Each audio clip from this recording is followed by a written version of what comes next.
سورہ الف لام میم سجدہ شروع ہو رہی ہے. فرماتے ہیں کہ یہ کفار مکہ اللہ کے نبی پر الزام لگاتے ہیں. ہم یقولون افترا، کہتے ہیں یہ تو گھڑ کر کے لے آیا اپنی طرف سے. قرآن کہتا بل هو الحق من ربک، یہ تو تیرے رب کی طرف سے برحق پیغام. آگے قرآن کریم نے وہی آسمان و زمین میں غور کرنے کی دعوت اور پھر انسان کی پیدائش کے مختلف مراحل کو بیان فرمایا، جس کی مختصر اشارے میں سورہ مومنون کے اندر کر چکا. اب مزید اس کی تفصیل نہیں کروں گا، آیت کا ترجمہ ضرور کرتا چلا جاؤں گا. قرآن کہتا ہے کہ الذی احسن کل شیء خلقہ وبدا خلق الانسان من طین، جس اللہ نے ہر چیز کو بہتر طریقے پر پیدا کیا جسے پیدا کیا، اور انسان کی پیدائش کیچڑ سے کی، ابتدا انسان کی کیچڑ سے کی. ثم جعل نسلہ من سلالۃ من ماء مہین، پھر اللہ رب العزت نے ذلیل اور گھٹیا قسم کے پانی کے جوہر میں انسان کی نسل کو رکھ دیا. ثم سواہ، پھر اللہ نے اسے برابر کیا. ونفخ فیہ من روحہ، اور اللہ نے اپنا حکم اس میں ڈال دیا. وجعل لکم السمع والابصار والافئدہ، اللہ نے تمہارے کان بنائے، اللہ نے تمہاری آنکھیں بنائی، اللہ نے تمہاری زبان بنائی، اللہ نے تمہارا دل بنایا. قلیلا ما تشکرون، پھر بھی یہ بندے بڑا تھوڑے ہیں جو اللہ کا شکر کرنے والے ہیں. جس اللہ نے اتنی نعمتیں دی، بندہ تو اس اللہ کا شکر بھی کر. اور کہتے کیا ہے کہ اذا ضللنا فی الارض انا لفی خلق جدید، ہم مر جائیں گے، مرنے کے بعد مٹی ہو جائیں گے، زمین کے اندر منتشر ہو جائیں گے، بکھر جائیں گے، بھلا ہم پھر دوبارہ بھی پیدا ہو جائیں گے. اللہ فرماتے ہیں دراصل یہ اللہ سے ملاقات کے منکر ہو رہے ہیں. اگر انہیں یہ یقین ہو کہ کل قیامت کا دن آنے والا ہے تو مرنے کے بعد زندہ ہونے کا یہ انکار نہ کر سکیں. قل یتوفاکم ملک الموت الذی وکل بکم ثم الی ربکم ترجعون، آپ ان سے کہیے کہ جس ملک الموت کو اللہ نے تمہارے حوالے کر رکھا ہے، تمہاری ذمہ داری سونپ رکھی ہے، وہی ملک الموت تمہیں وفات دیتا ہے. ثم الی ربکم ترجعون، پھر تمہیں لوٹ کر اللہ کی طرف لوٹ کر کے آ جانا ہے. ولو تری اذ المجرمون ناکسوا رؤوسہم عند ربہم، مجرموں کو دیکھو تو ان کے سر جھکے ہوئے ہوں گے کل قیامت کے دن. کیا کہیں گے؟ ربنا ابصرنا وسمعنا فرجعنا نعمل صالحا انا موقنون، اے اللہ اب تو ہم نے دیکھ بھی لیا، ہم نے سمجھ بھی لیا، اے اللہ اب واپس بھیج دے دنیا میں تو بڑے اچھے اچھے عمل کر کے آئیں گے. قرآن کہتا ہے کہ اب دوبارہ ایسا نہیں ہو سکتا. کلا انہا کلمۃ هو قائلها، سن لو اب تو یہ تمہاری زبان کی باتیں ہیں، اب ان پر عمل درآمد نہیں ہو سکتا. دنیا میں ہم نے تمہیں موقع دے دیا تھا، تمہیں وقت دیا تھا عمل کرنے کا، تم نے اسے ضائع کر دیا. اب یاد رکھو تمہیں دوبارہ نہیں بھیجا جا سکتا. آگے قرآن کہتا ولو شئنا لآتینا کل نفس ہداہا. آگے قرآن کریم نے بڑی مختلف دلائل بیان فرمایا، جنت کی نعمتوں کا تذکرہ فرمایا اور جہنم کے عذاب کا تذکرہ کیا، اور انسان کو اس بات کی تعلیم دی کہ اگر یہ لوگ آپ سے جھگڑا کرتے ہیں دین کی دعوت کے معاملے میں، اگر یہ آپ سے اختلاف کرتے ہیں تو فأعرض عنهم وانتظر انهم منتظرون، تو ان لوگوں سے روگردانی کر لیجئے، ان لوگوں سے منہ پھیر لیجئے، منہ موڑ لیجئے اور انتظار کیجئے. یہ لوگ بھی انتظار کریں، اللہ کا فیصلہ آ جائے گا. اس اللہ کا وعدہ برحق اور سچا ہے، اور اللہ کے سچے وعدے کے آنے کے بعد ان لوگوں کو پتہ چل جائے گا کہ اللہ ایمان والوں کو عزت عطا فرمائیں گے اور بے ایمانوں کو دنیا کے اندر بھی ذلیل و خوار کریں گے، اور کل قیامت میں بھی ذلت و خواری ان کا مقدر بن چکی ہو. اس کے بعد آگے سورہ احزاب شروع ہو رہی ہے.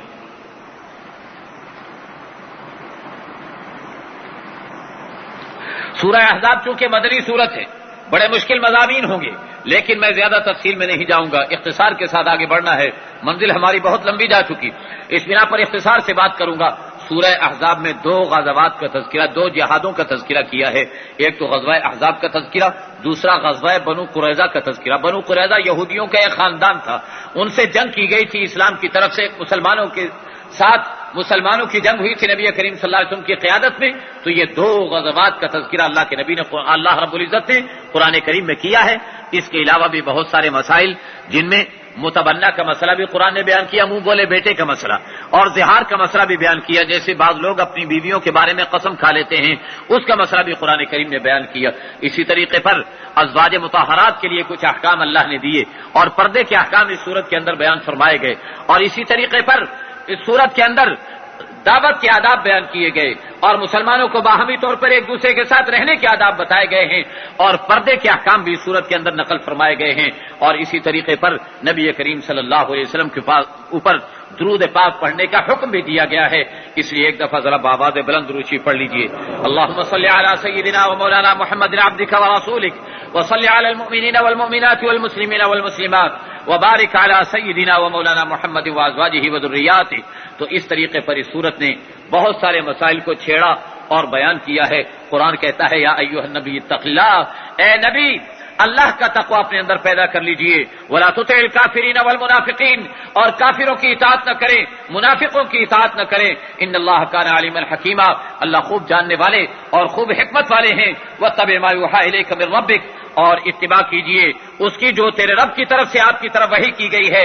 ان اللہ کان بما تعملون خبیرا، اللہ تعالیٰ اس کی خوب خبر رکھنے والے ہیں جو تم عمل کرتے ہو. وتوکل علی اللہ وکفی باللہ وکیلا.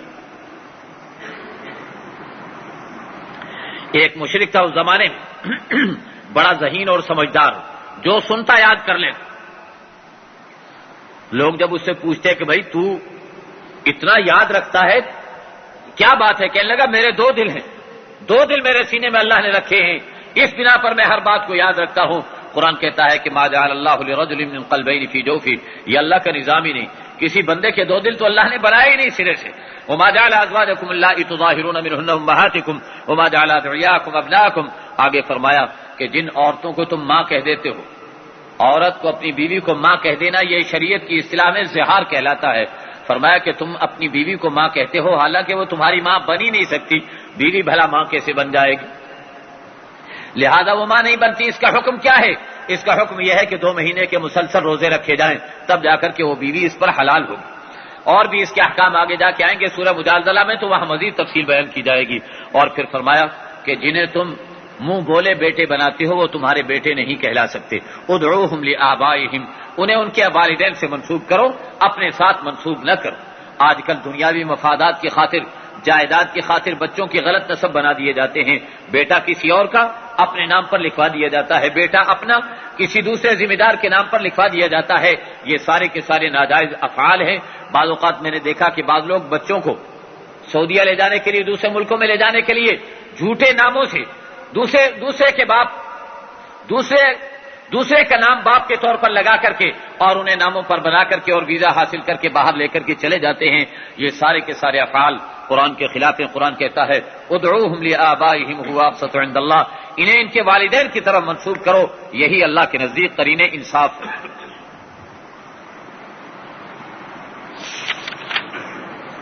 آگے قرآن کہتا ہے نبی اولیٰ بالمؤمنین من انفسہم وازواجہ امہاتہم، نبی مومنین کا سب سے زیادہ والی وارث بننے کا مستحق ہے، اور نبی کی بیویاں جو ہیں وہ مسلمانوں کے لیے مائیں ہیں. نبی کی بیویاں مسلمانوں کی ازواج مطہرات امہات المؤمنین ہیں. اور یہ یاد رکھنا امہات المؤمنین کا لقب نبی کی بیوی کے علاوہ کسی دوسرے کے لیے استعمال نہیں ہو سکتا. یہ کمبخت قادیانی اپنی عورتوں کے لیے وہ کنجریاں اور بے حیا عورتیں، مرزا قادیانی کی بیویاں، ان کے لیے بھی امہات المؤمنین کا لفظ استعمال کر کے مسلمانوں کی دل آزاری کرنے کی کوشش کرتے ہیں. قرآن کہتا ہے کہ ماں، مسلمانوں کی مائیں صرف وہی کہلا سکتی ہیں جو سرکار کالی کملی والے کی بیویاں ہیں.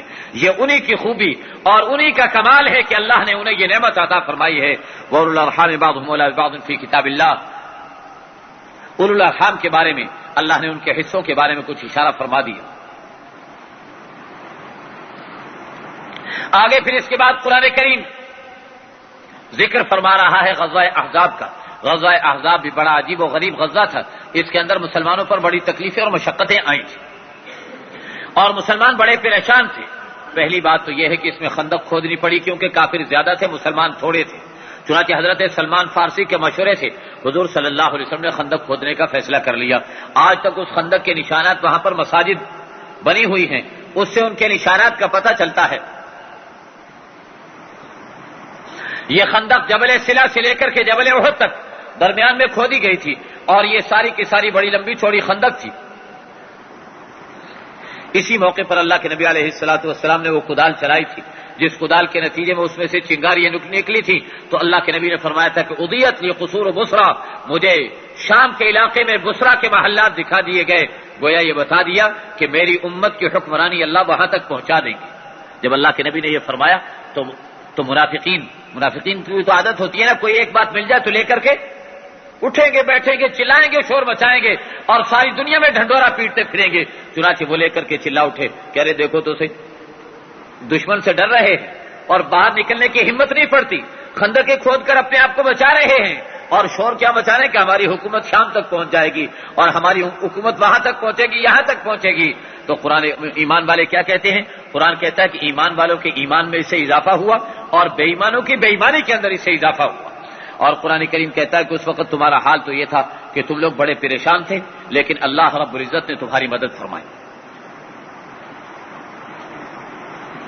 ایک واقعہ ایسا پیش آیا، کفار نے آ کر کے احاطہ کر لیا تھا، احزاب کا مت تقریباً 30,000 کے قریب کفار اکٹھے ہو کر کے یہاں پر آ گئے تھے، مختلف ساری دنیا بھر کے کافر جمع ہو کر کے یہاں پہنچ گئے، عرب کے پورے علاقے کے کافر اکٹھے ہو گئے تھے کہ آخری بار کا ہے، اب مسلمانوں کو ختم کر کے رہنا ہے۔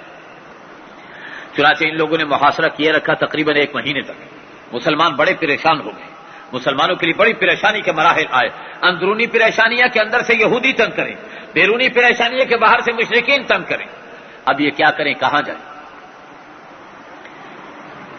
ایک نو مسلم حضرت ابو نعیم ان کا نام ہے، ہاں ابو نعیم نہیں، نعیم ابن مسعود ان کا نام ہے، نئے نئے مسلمان ہوئے اور کہا کہ یا رسول اللہ اگر آپ مجھے موقع دیں، مجھے اجازت دیں تو میں ایک معاملہ کروں ان کے ساتھ، امید ہے کہ اس سے یہ لوگ بھاگ جائیں گے۔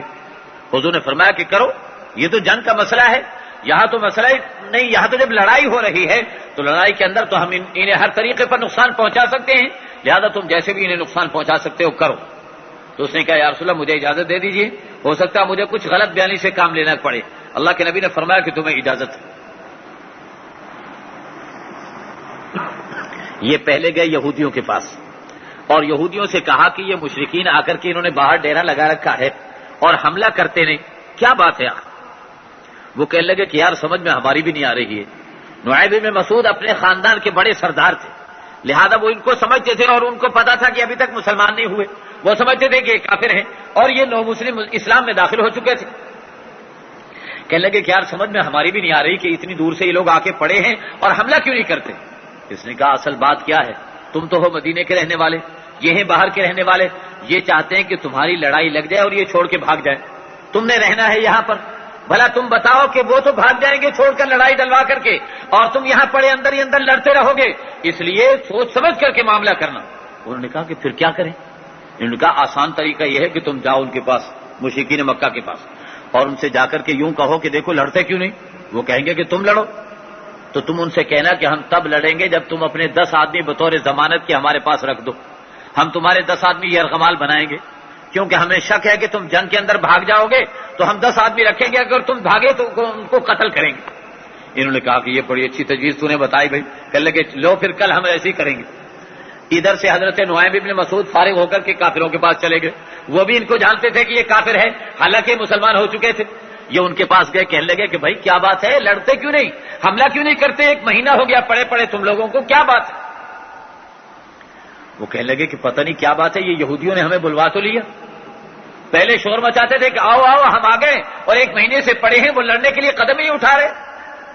انہوں نے کہا کہ وہ اصل میں وہ تمہارے ساتھ چکر کھیلنا چاہتے ہیں، چکر بازی کرنا چاہتے ہیں۔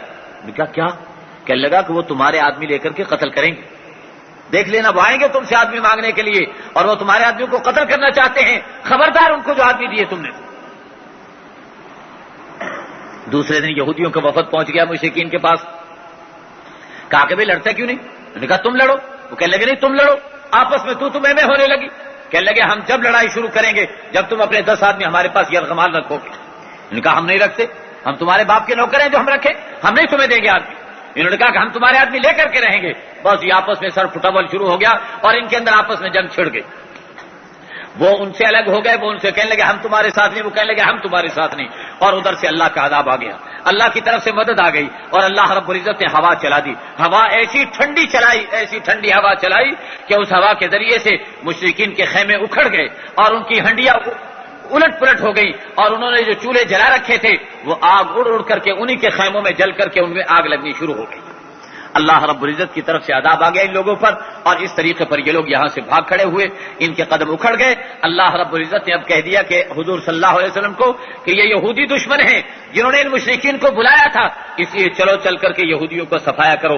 وہاں بنی قریظہ کا معاملہ پیش آیا، یہ سارا تفصیلی مسئلہ ہے۔ بہرصورت اس واقعے کے بعد بنی قریظہ کو بھی ختم کیا گیا، انہیں بھی، ان کے آدمیوں کو بھی قتل کر دیا گیا اور ان کفار کو بھی یہاں سے بھگا دیا گیا۔ اور اللہ کے نبی نے فرمایا کہ آج یہ آخری موقع تھا کہ کفر نے اسلام کے گھر پر حملہ کیا تھا، الآن نغزوہم ولا یغزوننا، آج کے بعد ہمارے حملے ہوں گے، اب وہ ہم پر کبھی حملہ آور نہیں ہو سکیں گے۔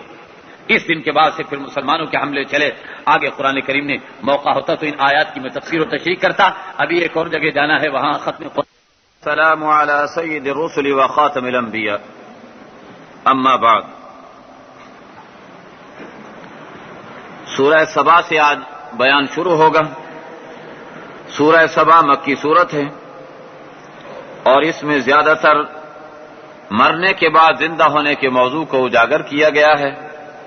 الباس بعد الموت, مرنے کے بعد انسان کو زندہ کیا جائے گا, حساب و کتاب ہوگا. اس کا تذکرہ زیادہ تر اس سورت کے اندر. ابتدا میں اللہ کی وحدانیت کو بیان کیا گیا. الحمدللہ الذی لہ ما فی السماوات و ما فی الارض ولہ الحمد فی الآخرہ. تمام تعریفیں اس اللہ کے لیے جس کے لیے آسمان و زمین اور آسمان و زمین میں جو کچھ ہے وہ سب اسی کے لیے ہے. وَلَهُ الْحَمْدُ فِي الْآخِرَةِ, اور آخرت میں بھی اسی کی تعریفیں ہوں گی. وَهُوَ الْحَكِيمُ الْخَبِيرُ, اور وہ اللہ حکمتوں والا اور جاننے والا ہے. يَعْلَمُ مَا يَلِجُ فِي الْأَرْضِ وَمَا يَخْرُجُ مِنْهَا وَمَا يَنزِلُ مِنَ السَّمَاءِ وَمَا يَعْرُجُ فِيهَا. اس اللہ کا علم اتنا وسیع ہے کہ جو چیز زمین میں داخل ہوتی ہے اسے بھی جانتا ہے, اور جو چیز زمین سے نکلتی ہے اسے بھی جانتا ہے, اور جو آسمان سے نازل ہو اسے بھی جانتا ہے, اور جو آسمان کی طرف اٹھائی جائے اسے بھی جانتا ہے. وَهُوَ الرَّحِيمُ الْغَفُورُ, اور وہ اللہ رحمتوں والے اور مغفرت والے اللہ ہیں. وَقَالَ الَّذِينَ كَفَرُوا لَا تَأْتِينَا السَّاعَةُ, کافر کہنے لگے کہ قیامت نہیں آئے گی. اللہ فرماتے ہیں قُلْ بَلَىٰ وَرَبِّي لَتَأْتِيَنَّكُمْ عَالِمِ الْغَيْبِ, میرے نبی آپ انہیں قسم کھا کر کے کہہ دیجئے کہ میرے اس رب کی قسم ہے جو عالم الغیب ہے کہ قیامت کا دن آ کر کے رہے گا. میرے دوست اور محترم بزرگوں, قیامت کی حقانیت کو بیان کرنے کے لیے سرکار مدینہ سید دو عالم صلی اللہ تعالی علیہ وسلم کو قسم کھانے کا حکم دیا جا رہا ہے کہ میرے نبی آپ انہیں قسم کھا کر کے یقین دلا دیجئے کہ قیامت کا دن آ کر کے رہے گا. لا يعزب عنه مثقال ذرة في السماوات ولا في الارض. دنیا والوں, اس اللہ کا علم اتنا وسیع ہے کہ آسمان و زمین میں رائی کے دانے کے برابر بھی اگر کوئی چیز ہوگی تو اللہ کے علم سے مخفی نہیں رہ سکتی. ولا اصغر من ذلك ولا اکبر الا في کتاب مبین, نہ کوئی چھوٹی چیز نہ کوئی بڑی چیز مگر اس کی واضح کتاب کے اندر لکھی ہوئی ہے. لیجزی الذین آمنوا وعملوا الصالحات, تاکہ وہ اللہ ایمان والے اعمال صالحہ والوں کو بدلہ عطا فرما دے. میرے دوستو, انسان یہ سوچتا ہے کہ شاید کوئی بات اللہ کے ہاں رہ جائے اور کل قیامت کے دن پورا بدلہ نہ مل سکے. اللہ فرماتے ہیں ایسا نہیں ہوگا, بلکہ تم نے جو بھی عمل کیا ہوگا یعلم خائنۃ الاعین وما تخفی الصدور, تمہاری خیانت کرنے والی آنکھ کو بھی اللہ جانتے ہیں, اور تمہارے سینوں میں جو خیالات چھپے ہوئے ہیں ان کو بھی وہ اللہ خوب اچھی طرح سے جانتے ہیں. جب اتنا وسیع و عریض علم رکھنے والی اللہ کی ذات, تو اس اللہ سے انسان تیرا کوئی عمل چھپ نہیں سکتا, اور جب تیرا کوئی عمل چھپے گا نہیں تو جو تھوڑا عمل کرے گا یا زیادہ عمل کرے گا, خیر کا ہوگا یا شر کا ہوگا, ہر عمل پر کل قیامت کے دن حساب و کتاب ہوگا. من یعمل مثقال ذرۃ خیرا یرہ, جس نے ذرہ برابر بھی خیر اور بھلائی کا کام کیا ہوگا تو کل قیامت میں دیکھ لے گا. ومن یعمل مثقال ذرۃ شرا یرہ, اور جس نے ذرہ برابر بھی کوئی برائی کی ہوگی تو وہ بھی کل قیامت کے دن اس کے سامنے آ کر کے رہے گی. آگے قرآن کریم نے اسی انداز پر آخرت کا تذکرہ کرتے ہوئے حضرت داؤد علیہ السلام اور حضرت سلیمان علیہ السلام کا کچھ تذکرہ کیا ہے. یہ دونوں باپ بیٹے اللہ کے برگزیدہ انبیاء میں سے تھے, اور دونوں باپ بیٹے کو اللہ نے بہت بڑی سعادتیں اور بہت بڑی فضیلتیں عطا فرمائی تھیں. حضرت داؤد علیہ السلام کو بھی اللہ نے حکمران بنایا تھا, نبوت کے ساتھ اللہ نے حکومت بھی عطا فرمائی تھی, اور حضرت داؤد علیہ السلام اپنے ماتحتوں کے فیصلے بھی خود فرمایا کرتے تھے, اور حضرت سلیمان علیہ السلام کو بھی باپ کے بعد اللہ نے نبوت بھی عطا فرمائی, اور نبوت عطا فرمانے کے ساتھ ساتھ انہیں اقتدار بھی اللہ نے عطا فرمایا, اور اس اقتدار کے اندر اللہ رب العزت نے بڑے انعامات فرمائے. جنات کو ان کے تابع کر دیا, ہواؤں کو ان کے تابع کر دیا, اور ہوا کا کیا بنا دیا, وَلِسُلَيْمَانَ الرِّيحَ غُدُوُّهَا شَهْرٌ وَرَوَاحُهَا شَهْرٌ.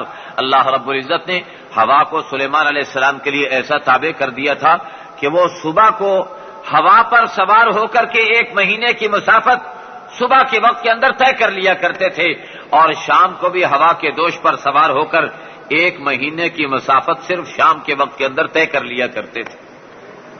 وہ اللہ نے ہوا کو ایسا مسخر کر دیا تھا کہ ہوا جب چاہتی جیسے حضرت سلیمان علیہ السلام چاہتے اس کے مطابق ہوا ان کے تخت کو اڑا کر کے لے جایا کرتی تھی۔ قرآن کریم تو اتنا ہی بتاتا ہے، لیکن اسرائیلی روایات بتاتی ہیں کہ سلیمان علیہ السلام کا تخت اتنا بڑا تھا کہ اس پر 500 تو صرف کرسیاں لگائی جاتی تھی، 500 کرسیاں لگتی تھی، ان پر حضرت سلیمان علیہ السلام کے ساتھ ان کے حشم و خدم اور ان کے جو معاونین تھے وہ بھی بیٹھا کرتے تھے، اور پھر ان کے ساتھ سلیمان علیہ السلام کا یہ تخت اڑا کرتا تھا، اور اس طریقے پر سلیمان علیہ السلام اپنی پوری حکمرانی کے اندر دورہ کیا کرتے تھے اور پھر واپس اپنے مستقر پر آ جایا کرتے تھے۔ وَمِنَ الْجِنِّ مَن يَعْمَلُ بَيْنَ يَدَيْهِ بِإِذْنِ رَبِّهِ، اور جنات بھی اللہ نے سلیمان علیہ السلام کے ایسے تابع بنا دیے تھے کہ اللہ کے حکم سے سلیمان علیہ السلام کی ہر بات کو پورا کیا کرتے تھے۔ کوئی خدمت کا کام لینا ہو سلیمان علیہ السلام انہیں لگا دیتے، وہ سارا کام کیا کرتے تھے۔ مسجد اقصیٰ کی تعمیر، صخرہ بیت المقدس کی جو تعمیر ہے وہ حضرت سلیمان علیہ السلام نے جنات سے کروائی تھی، اور جب یہ تعمیر چل رہی تھی سلیمان علیہ السلام ان کی نگرانی کر رہے تھے، اور سلیمان علیہ السلام سے وہ گھبراتے اور ڈرتے تھے جنات۔ سلیمان علیہ السلام ان کی نگرانی فرما رہے تھے اور ایک عصا کے سہارے پر کھڑے ہوئے تھے کہ سلیمان علیہ السلام کی موت کا وقت آ گیا۔ اب یہ تھا کہ اگر سلیمان علیہ السلام کی موت ہو جاتی ہے جنات آزاد ہو جائیں گے، اور سلیمان علیہ السلام کی دعا تھی کہ اللہ میری جیسی حکمرانی کسی دوسرے کو نصیب نہ فرمانا، لہذا جنات کی حکمرانی کسی اور کو نہیں مل سکتی تھی۔ اس بنا پر اب کیا صورت اختیار کی جائے؟ اللہ رب العزت نے اس کا طریقہ یہ نکالا کہ سلیمان علیہ السلام سے کہا کہ آپ اپنے عصا پر سہارا لے کر کے کھڑے ہو جائیے۔ سلیمان علیہ السلام اپنے عصا کو لے کر کے یوں سہارا لے کر کے کھڑے ہوئے، اسی حالت میں ملک الموت نے روح قبض کر لی اور سلیمان اسی طریقے پر کھڑے رہے، جنات تعمیر کرتے رہے۔ 2 سال کا عرصہ سلیمان اسی طرح کھڑے رہے اور جنات اسی طریقے پر اپنے کام میں لگے رہے۔ جب کام مکمل ہو گیا اللہ نے دیمک کو حکم دیا، دیمک نے سلیمان علیہ السلام کا عصا کھانا شروع کر دیا۔ جب دیمک نے عصا کھا لیا سلیمان علیہ السلام دھڑام سے گر گئے، تب جا کر کے جنات کو پتہ چلا اللہ کانوا یعلمون الغیب ما لبثوا فی العذاب المہین، اگر انہیں غیب کا علم ہوتا تو کبھی ایسی مشقت میں نہ پڑے رہتے۔ جنات کو غیب کا علم نہیں، انہیں یہ معلوم نہیں تھا کہ سلیمان علیہ السلام 2 سال پہلے انتقال کر چکے ہیں، جنات اس بات کو نہیں جانتے تھے۔ اس سے معلوم ہوا کہ جن لوگوں کا یہ عقیدہ کہ جنات غیب کی باتیں جانتے ہیں یہ عقیدہ جھوٹا ہے۔ اگر جنات کو غیب کا علم ہوتا تو اس طریقے پر ماتحت ہو کر کے بغیر کسی نگران کے اس طریقے پر ڈر کے مارے سلیمان علیہ السلام کی لاش سے ڈرتے ہوئے کام دھندے کے اندر نہ لگے رہتے۔ تو میرے دوستو اس طریقے پر اللہ رب العزت نے سلیمان علیہ السلام کو جانوروں کی گفتگو اور بولیاں بھی بتائی تھی، اور پھر سلیمان علیہ السلام کو اللہ رب العزت نے اس قدر اپنے دور کے اندر اس قدر اللہ رب العزت نے سلیمان علیہ السلام کو طاقت و قوت عطا فرمائی تھی کہ اس دور کا ہر حکمران سلیمان علیہ السلام کے نام سے کعبہ کرتا تھا، جیسے آپ پیچھے پڑ چکے کہ بلقیس کا تخت بھی سلیمان علیہ السلام نے اٹھوا کر کے منگوا لیا تھا۔ تو میں عرض یہ کرنا چاہتا تھا کہ سلیمان اور داؤد علیہ السلام دونوں باپ بیٹے اتنی بڑی اللہ کے یہاں حیثیت اور مرتبہ اور مقام رکھنے والے تھے کہ اللہ نے دنیا کی حکمرانی بھی انہیں عطا فرمائی، اللہ نے نبوت بھی ان کو عطا فرمائی، اور بتا دیا کہ اللہ جس نبی کو چاہے حکومت دے دیں اور جس نبی سے چاہے حکومت لے لیں، یہ حکومت دینا اور لینا نبوت کے اندر شامل نہیں ہے۔ حکومت دے کر بھی اللہ نبی کو آزماتے ہیں اور حکومت لے کر بھی اللہ نبی کو آزماتے ہیں۔ اصل بات انسانیت کی اصلاح ہے، جس انداز پر بھی ہو رہی ہو اسی انداز پر کرنے کی ضرورت ہے۔ تو میرے دوستو اس طریقے پر سلیمان علیہ السلام نے ان لوگوں سے کام لیا، اور ان کا تذکرہ کرنے کے بعد یہ سلیمان اور داؤد علیہ السلام کا تذکرہ دراصل اقتدار والوں کو جھنجھوڑنے کی بات ہے کہ دنیا والوں تم یہ کہتے ہو کہ اقتدار میں لگ کر، سیاست میں لگ کر، دنیا کی حکمرانی میں لگ کر اللہ کے حکموں کو پورا نہیں کیا جا سکتا، سیاست میں تو بہت کچھ کرنا پڑتا ہے۔ آؤ میں تمہیں اپنے برگزیدہ بندے داؤد اور سلیمان کی باتیں سناتا ہوں کہ انہوں نے حکومت لی، حکمرانی کے اندر رہتے ہوئے بھی اپنے اللہ کو راضی کرتے ہوئے چلے گئے۔ میرے دوستو حضرت داؤد علیہ السلام کے بارے میں آگے سورہ صاد کے اندر کچھ باتیں آئیں گی۔ بعض جاہل لوگوں نے داؤد علیہ السلام پہ کچھ اعتراضات کرنے کی کوشش کی، وہ اپنی جہالت کی وجہ سے۔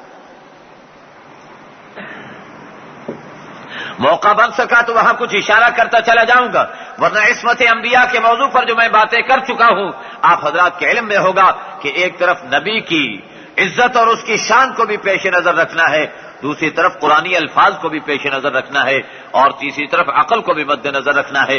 ان ساری چیزوں کی رعایت رکھتے ہوئے ان باتوں کی ایسی توجیہ کر دینی ہے جس کے نتیجے کے اندر نہ قرآنی الفاظ پر کوئی حرف آئے، نہ نبی کی شان پر کوئی حرف آئے، اور نہ ہی عقل کو وہاں پر کوئی اعتراض کرنے کا موقع مل سکے۔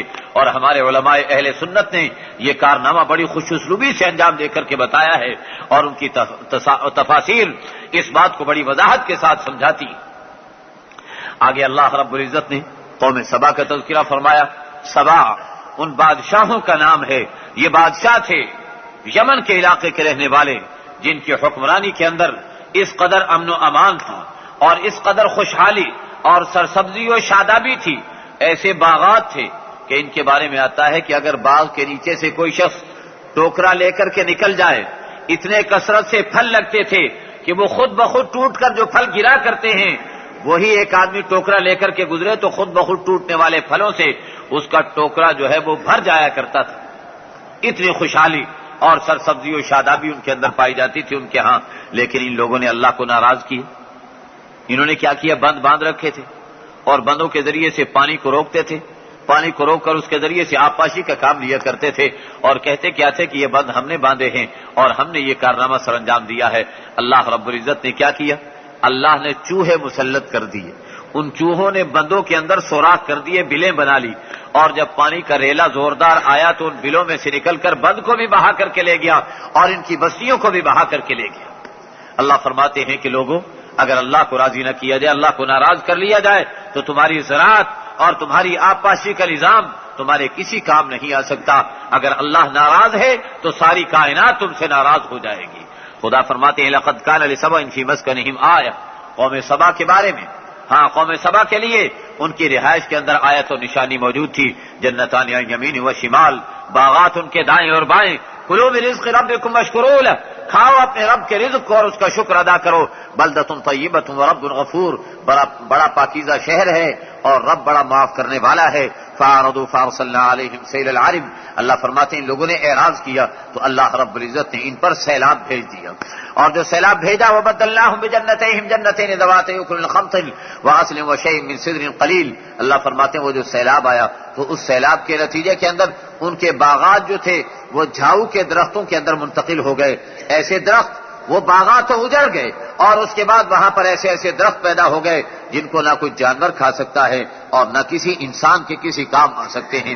آج بھی وہ یمن کے علاقے میں قوم سبا کی بستی، یمن والوں سے پوچھا جا سکتا ہے، میں نے ایک یمنی سے پوچھا کہ اس بستی کا کیا حال ہے، کہنے لگے کہ اس بستی کا حال یہ ہے کہ وہاں ایسا درخت اگتا ہے کہ جس سے نہ انسان کو کوئی فائدہ ہوتا ہے نہ جانوروں کو کوئی فائدہ ہوتا ہے۔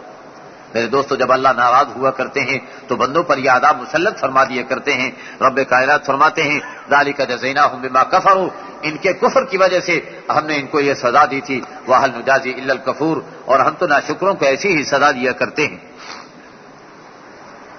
اس کے بعد آگے قرآن کریم نے یہ کہا ہے کہ قل ادعوا الذین زعمتم من دون اللہ، آپ ان سے کہیے کہ جن لوگوں کو تم اللہ کے علاوہ پکار رہے ہو، لا یملکون مثقال ذرۃ فی الارض ولا فی السماء وما لهم فیہما من شرک وما له منهم من ظہیر، یاد رکھنا وہ آسمان و زمین میں ایک ذرے کے مالک بھی نہیں ہے، وما لهم فیہما من شرک، اور نہ ہی انہیں کوئی شراکت حاصل ہے آسمان و زمین میں، وما له منهم من ظہیر، اور نہ ہی اللہ رب العزت کے مقابلے پر وہ کسی قسم کی مدد کر سکتے ہیں، نہ ہی کوئی ان کا مددگار بن سکتا ہے۔ ولا تنفع الشفاعۃ عنده الا لمن اذن له، ہاں کیا فرمایا وما له منهم من ظہیر، جو شخص اللہ کے علاوہ دوسروں کو پکارتا ہے تو اسے یہ لوگ اس کے کسی کل قیامت کے دن مددگار بھی نہیں بن سکتے۔ اور پھر قرآن کہہ رہا ہے ولا تنفع الشفاعۃ عنده الا لمن اذن له،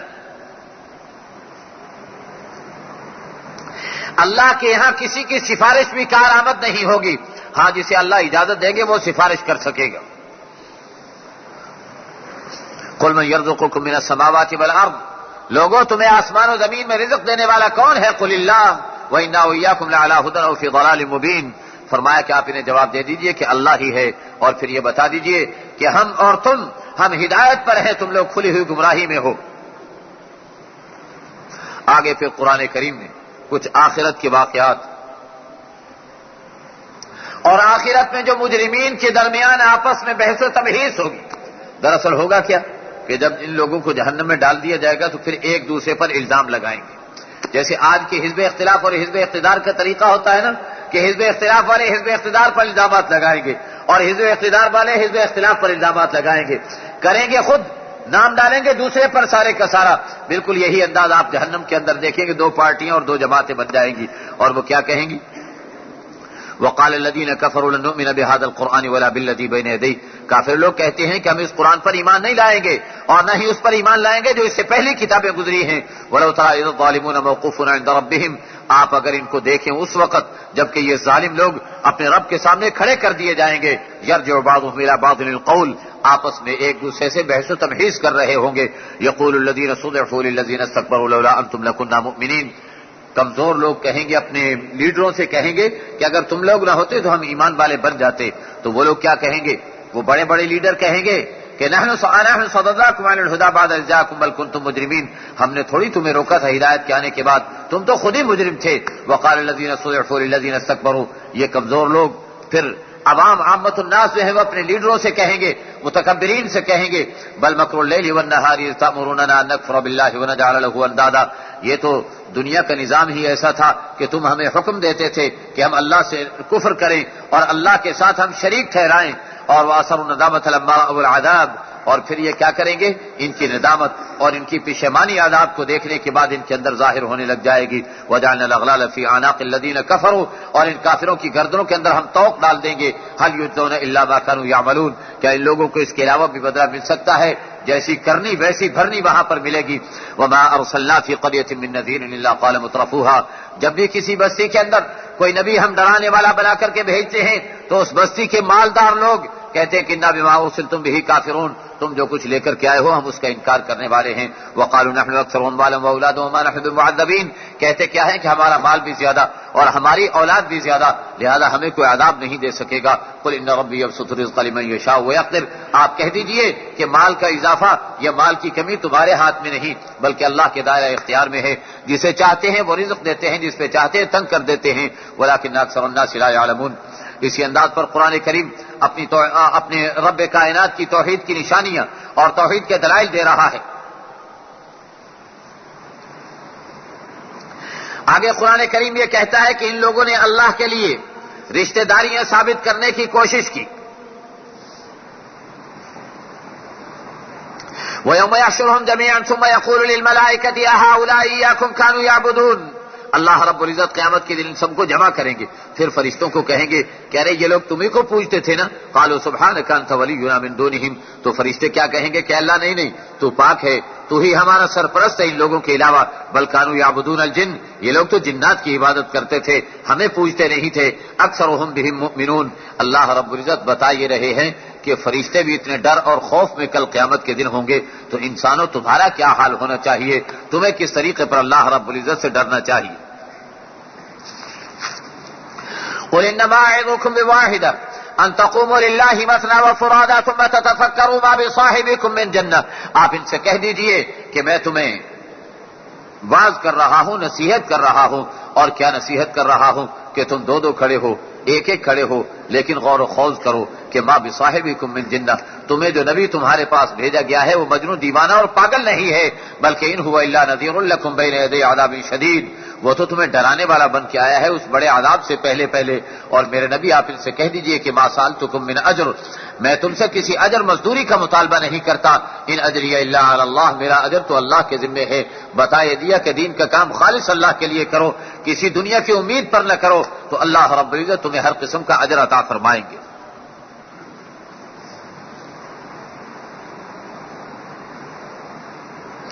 آگے بھی قرآن کریم اسی انداز پر ان کافروں کا کل قیامت کے دن کا حال چال بیان فرمانے کے بعد آگے سورہ فاطر کو شروع کر رہا ہے. اور سورہ فاطر کے اندر بھی اللہ کی بڑائی, اللہ کی عظمتوں کو بیان کیا گیا. الحمدللہ فاطر السماوات والارض جاعل الملائکۃ رسلا اولی اجنحۃ مثنی وثلاث ورباع. تمام تعریفیں اس اللہ کے لیے جو آسمان و زمین کو پیدا کرنے والا, فرشتوں کو رسول بنانے والا. فرشتوں کو اللہ پیغام دے کر کے نبیوں تک بھیجتے ہیں, لہذا فرشتوں کو بھی رسول اس اعتبار سے قرار دیا گیا کہ لغوی اعتبار سے رسول ہیں کہ فرشتے اللہ کا پیغام نبیوں تک لانے والے ہیں. اور وہ فرشتے اللہ نے بنائے ہیں پروں والے, جن کے پر ہیں 2 2 3 3 اور 4 4. یہ اللہ رب العزت نے فرشتوں کو اس انداز پر پیدا کیا ہے. اور سب سے بڑا فرشتہ جسے جبریل علیہ السلام کہا جاتا ہے اسے اللہ نے 600 پر عطا فرمائے ہیں. حضور اکرم صلی اللہ علیہ وسلم فرماتے ہیں کہ میں نے معراج کی رات میں جبریل کو اپنی اصلی شکل و صورت میں دیکھا تو اس کے 600 پر تھے.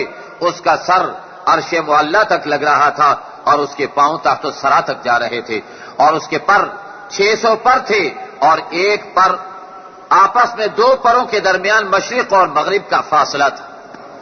جبریل علیہ السلام اللہ کی مخلوقات میں سب سے بڑی مخلوق ہے اور اتنے ایسے ایسے فرشتے اللہ نے نہ جانے کتنے پیدا فرما رکھے ہیں. اللہ فرماتے ہیں جس اللہ نے یہ مخلوقات بنائی اور اتنی بڑی بڑی مخلوقات پیدا فرمائی اور ان کے اندر اتنی بڑی اللہ رب العزت نے خوبیاں اور کمالات رکھے ہیں. اے انسانوں تم تو اللہ کی مخلوق کو جان بھی نہیں سکتے کہ کتنی ہے. وما یعلم جنود ربک الا هو. اللہ کے لشکروں کو سوائے اللہ کے کوئی دوسرا نہیں جانتا. قرآن کہتا ہے کہ یزید فی الخلق ما یشاء. اللہ پیدا کرنے میں جسے چاہتے ہیں بڑھا دیتے ہیں. اور میں نے بتایا کہ جبریل علیہ السلام کو اللہ نے کتنا بڑا کر کے پیدا فرمایا. ان اللہ علی کل شیء قدیر ما یفتح اللہ للناس من رحمت فلا ممسک لها. اللہ اگر کسی انسان کے لیے رحمت کا دروازہ کھولے تو کوئی بندہ اسے بند نہیں کر سکتا. وما یمسک فلا مرسل له من بعد. اور اگر اللہ کسی پر رحمت کا دروازہ بند کر دیں تو دنیا میں کوئی اسے کھول نہیں سکتا. اے لوگو اللہ کی نعمت کا تذکرہ کرو. هل من خالق غیر اللہ یرزقکم من السماء والارض. کیا تمہیں اللہ کے سوا کوئی دوسرا پیدا کرنے والا ہے جو تمہیں آسمان و زمین میں رزق عطا فرمائے؟ لا الہ الا هو. اس اللہ کے سوا کوئی معبود نہیں. فانا توفکون. کہاں بہک رہے ہو؟ پھر اپنے نبی کو تسلی دے رہے ہیں. وَيُكَذِّبُوكَ فَقَدْ كُذِبَتْ رُسُلٌ مِّن قَبْلِكَ وَإِلَى اللَّهِ تُرْجَعُ الْأُمُورُ. اگر آپ جھٹائے جا رہے ہیں تو کوئی بات نہیں. آپ سے پہلے رسولوں کو بھی جھٹایا گیا ہے لیکن سب نے لوٹ کر اللہ ہی کے پاس جانا ہے. قرآن کریم اسی انداز پر تعلیم دیتے ہوئے اور خطاب کرتے ہوئے اللہ کی وحدانیت کی نشانیاں بیان فرما رہا ہے. واللہ الذی ارسل الرياح فتثير سحابا. اللہ کی ذات وہی ذات ہے جو ہواؤں کو چلاتے ہیں. ہوائیں بادلوں کو اٹھاتی ہیں. فسقناہ الی بلد میت. تو ہم بنجر علاقے کو سیراب کر دیتے ہیں. فاحیینا بہ الارض بعد موتها. تو زمین کے مرنے کے بعد ہم اسے زندہ کر دیتے ہیں. کذالک النشور. انسانوں اسی طرح سے تمہیں بھی اٹھا لیا جائے گا. یہ دلیل قرآن دیتا ہے اور یہ غور اگر کیا جائے تو اس کے اندر بڑی دلیل موجود ہے. آپ زمینوں کو دیکھتے ہیں جب نیم کا موسم آتا ہے تو اسے پھل لگتا ہے. نمولیاں لگتی ہیں گر کر کے ختم ہو جاتی ہیں. کوئی پتہ نہیں کہاں چلی گئی. کیکر ببول کا درخت ہوتا ہے اسے اس کا پھل لگتا ہے. پھل لگنے کے بعد وہ گر جاتا ہے ضائع ہو جاتا ہے. انسان سمجھتا ہے کہ نہ جانے وہ کہاں چلا گیا. نظر بھی نہیں آتا کہاں چلا گیا. لیکن جیسے ہی بارش برستی ہے پتہ چلا کہ ہر سڑک پر ہر راستے میں ہر جگہ پر نیم کے درخت اگتے ہوئے نظر آ رہے ہیں. ببول کے درخت اگتے ہوئے نظر آ رہے ہیں. اللہ فرماتے ہیں یہ بیج گرتا ہے زمین کے اندر دفن ہو جاتا ہے اور پھر اللہ بارش برساتے ہیں وہ پھر دوبارہ اگ کر کے کھڑا ہو جاتا ہے.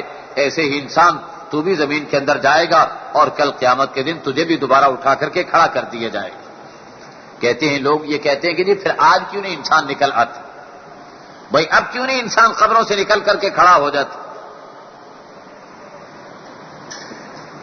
میرے دوستو یاد رکھنا جتنی چیزوں کے بیج زمین میں ڈالے جاتے ہیں ان کے اگنے کا مخصوص موسم ہوا کرتا ہے. اس موسم ہی میں وہ بیج اگتا ہے. اسی طریقے پر انسان کا جو بیج زمین کے اندر ڈالا جاتا ہے اس کے اگنے کا بھی ایک موسم ہے اور وہ قیامت کا دن ہے. اپنا موسم انسان کے اگنے کا جب آئے گا قیامت کا دن تو سارے انسان نکل کر کے اللہ کے سامنے کھڑے ہو جائیں گے. قرآن کیا کہتا ہے کہ من کان یرید العزت فللہ العزت جمیعا. دنیا والوں اگر تم عزت کے طلبگار ہو تو یاد رکھو عزت اکیلے اللہ ہی کے لیے ہے.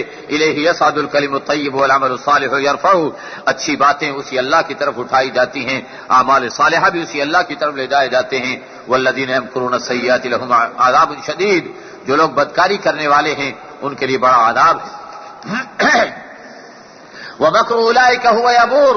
اور ان لوگوں کی سازشیں تو نقصان کے اندر جانے والی ہیں. آگے قرآن کریم اسی طریقے پر تعلیم دے رہا ہے. اللہ کی وحدانیت کی نشانیوں کو بیان کرتے ہوئے بتا رہا ہے یا ایھا الناس انتم الفقراء الی اللہ. دنیا والو تم فقیر ہو اللہ کے، واللہ هو الغنی الحمید، اور اللہ کی ذات مستغنی ہے اور تعریف کے قابل ہے۔ ان یشاء یذہبکم ویأتی بخلق جدید، وہ اللہ جب چاہیں تمہیں ہلاک کر دیں اور تمہاری جگہ پر نئی مخلوقات کو لے آئیں، اللہ اس بات پر بھی قادر ہیں۔ وما ذلک علی اللہ بعزیز، اور یہ اللہ کے لیے کوئی بڑی بات نہیں ہے۔ اس لیے میرے دوستو، اللہ جب چاہیں انسانوں کو ختم کر کے دوسری مخلوقات کو پیدا کر سکتے ہیں، لیکن اللہ سے یہ دعا مانگو کہ اللہ ہم ہی کو رکھ کر ہم سے دین کا کام لے لے اور ہم سے اپنے دین کی جدوجہد اور محنت کا کام لے لے۔ آگے قرآن کریم نے فرمایا وما یستوی الاعمی والبصیر، اندھا اور آنکھوں والا کبھی برابر نہیں ہو سکتا، ولا الظلمات ولا النور، اور اندھیری اور اجالا کبھی برابر نہیں ہو سکتے، ولا الظل ولا الحرور، اور سایہ اور دھوپ کبھی برابر نہیں ہو سکتے، وما یستوی الاحیاء ولا الاموات، اور زندہ اور مردہ کبھی برابر نہیں ہو سکتے۔ اس لیے اندھا بے ایمان ہے اور آنکھوں والا ایمان والا ہے، اور اندھیرا بے ایمانی کا اندھیرا ہے اور نور ایمان کی روشنی ہے، اور سایہ ایمان کا سایہ ہے اور دھوپ کفر کی دھوپ ہے۔ وما یستوی الاحیاء ولا الاموات، اور زندہ ایمان والے زندہ قرار دیے گئے ہیں اور مردہ جو ہیں وہ کفر والوں کو قرار دیا گیا ہے۔ کیسی خوبصورت مثالیں دے کر قرآن کریم نے ایمان اور کفر کے فرق کو سمجھایا ہے۔ ان اللہ یسمع من یشاء، اللہ جسے چاہتے ہیں سناتے ہیں۔ وما انت بمسمع من فی القبور، جو قبروں میں مرے پڑے ہیں تم ان کو نہیں سنوا سکتے۔ میرے دوست اور محترم بزرگوں، بعض لوگ اس سے استدلال کرتے ہیں کہ مرنے والے سنتے نہیں۔ اہل سنت کا عقیدہ یہ ہے کہ مردے قبروں میں بھی سنتے ہیں۔ اس کا مطلب یہ ہے قرآن کریم کی اس آیت کا کہ وما انت بمسمع، تم قبروں والوں کو نہیں سنا سکتے، لیکن اگر اللہ چاہے تو اللہ کو سنوانے سے کوئی روک نہیں سکتا۔ اللہ کے نبی علیہ الصلوۃ والسلام نے بدر کے دن میں 70 کافروں کی لاشوں کو قلیب بدر میں ڈال دیا، بدر کے کنویں کے اندر پھینک دیا، اور پھر اللہ کے نبی کنویں کی مڈیر پر کھڑے ہوئے۔ کھڑے ہو کر کے اللہ کے نبی نے خطاب کیا، اے ابو جہل، اے عتبہ، اے شیبہ، ان کے بڑے بڑے لیڈروں کے نام لیے، اور پھر ان سے کہا کہ سنو، قد وجدنا ما وعدنا ربنا حقا فهل وجدتم ما وعد ربكم حقا، ہمارے اللہ نے ہم سے جو عہد و پیمان کیے تھے وہ ہم نے پورے پورے پا لیے ہیں، تم بتاؤ اللہ نے جو تمہارے ساتھ وعدے کیے تھے اور جو تمہیں دھمکیاں دی تھی وہ بھی تمہارے سامنے آ گئی یا نہیں آ گئی؟ تو حضرت عمر آگے بڑھے، کہا کہ یا رسول اللہ یہ تو مرے پڑے ہیں، بھلا یہ بھی سن سکتے ہیں؟ حضرت عمر نے فرمایا کہ تم سے زیادہ یہ سن رہے ہیں، البتہ جواب نہیں دے سکتے۔ تو اس سے معلوم ہوا کہ کافر بھی کہ مرنے والے مرنے کے بعد بھی بات کو سن سکتے ہیں، البتہ انسان سنوا نہیں سکتا، اللہ جب چاہے ان کو سنوا سکتے ہیں۔ قرآن پاک آگے کیا فرما رہا ہے؟ ان انت الا نذیر، آپ تو صرف ڈرانے والے بنا کر کے بھیجے گئے ہیں۔